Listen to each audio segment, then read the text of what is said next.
U Spomen domu u Pazinu održana je konstituirajuća sjednica novog saziva Skupštine Istarske županije.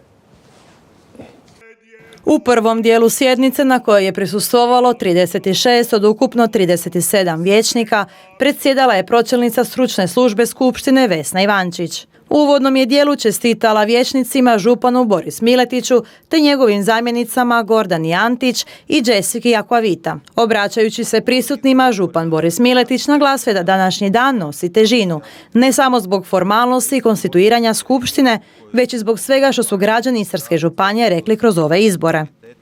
Danas ovdje u ovoj dvorani zajedno otvaramo novo poglavlje za našu županiju. Poglavlje koje ne pišemo riječima, već djelima. I ne pišemo ga sami, već zajedno. Zato vam od srca čestitam na izboru u najviše predstavničko tijelo Istarske županije u ovu županijsku skupštinu.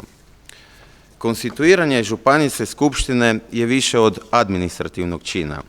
To je trenutak u kojem potvrđujemo svoju spremnost na suradnju, dijalog i zajednički rad za dobrobit svih naših građana bez obzira na političke sličnosti ili razlike.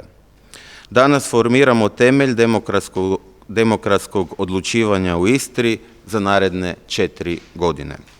I zato na nama koji danas sjedimo ovdje leži dužnost da povjerenje koje smo dobili opravdamo svakim danom, svakom odlukom, svakim proračunskim eurom. Građani nas ne biraju zbog naših govora, već zbog naših dijela. Istaknuo je nadalje istarski župan koji je pozvao sve vijećnike da budu primjer suradnje, konstruktivne kritike i zajedničkog cilja.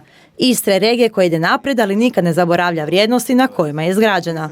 Sukladno dnevnom redu za predsjednika Skupštine Istarske županije jednoglasno je izabran Valter Flego, koji se tom prilikom zahvalio građanima koji su izašli na izbore i ukazali im povjerenje, te je uputio čestitke županu Miletiću i njegovim zamjenicama, te svim vijećnicama i vijećnicima.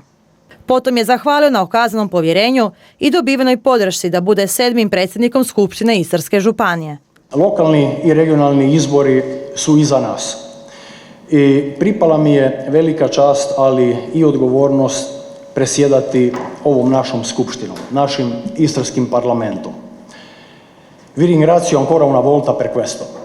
Moji prethodnici su časno odradili svoj mandat i ovaj zahtjevan posao.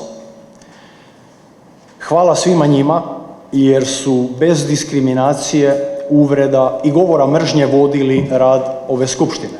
Tako ću i ja dati sve od sebe da kao 7. predsjednik Skupštine Istarske županije učinim sve da ovo mjesto ostane mjesto susreta, ideja i stavova, kritičkog razmišljanja, ali istovremeno i čuvanja naših temeljnih vrijednosti i identiteta, uz naglasak na toliko nam potrebne razvojne projekte, koji su sastavni dio ostvarenja naših predizbornih programa. Nadam se i vjerujem da će ovaj mandat obilježiti suradnja, a da će usvojene odluke biti mudre i promišljene, čvrste i jasne, svjesni činjenice da trebamo misliti globalno, a djelovati lokalno. Izbor potpredsjednika ili potpredsjednice Skupštine Istarske županije je odgođeno za sljedeću sjednicu. Integralnu snimku konstituirajuće sjednice Županijske skupštine u novom sazivu na programu TV Nove možete pogledati u petak 20. lipnja u 21 sat.